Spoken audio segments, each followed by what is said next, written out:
C'est un projet qui date de plus de 30 ans, hein. C'est une obsession du maire du Tampon, hein,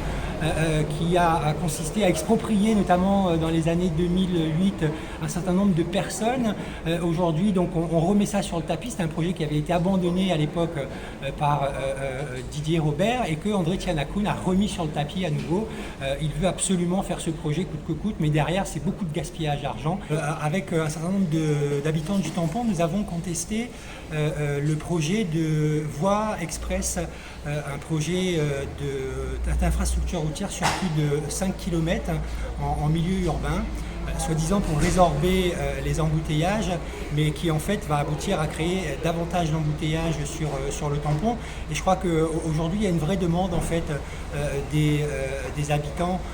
de manière générale à La Réunion pour qu'il y ait des transports en commun qui soient mis en place. Et on voit bien que la seule réponse des collectivités, c'est toujours plus de routes et toujours plus d'embouteillages. Finalement, on passe un temps incroyable aujourd'hui à La Réunion dans les embouteillages. C'est beaucoup de stress, c'est beaucoup de dépenses. Et donc, on voudrait enfin que nos élus suspendent ces projets qui ne sont pas encore réalisés pour qu'on puisse vraiment réfléchir à comment on se déplace sur le Tampon, dans la Cassud, mais au-delà sur toute La Réunion aujourd'hui, parce que c'est vrai que la politique des déplacements, c'est vraiment un impensé et on perd beaucoup de temps dans les embouteillages. Donc nous avons contesté cette délibération donc, de la Cassud, puisque elle a organisé une concertation publique finalement qui a été faite un peu en mi-souque, comme c'est souvent le cas, et cette concertation publique n'a absolument pas tenu compte déjà d'une part de toutes les remarques qui avaient été faites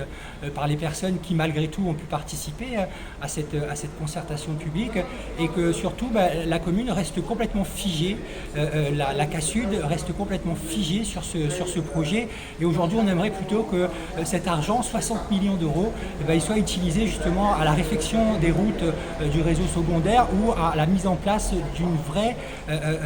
structure de transport en commun, de bus, avec des voies réservées, avec des horaires attractifs, avec un tarif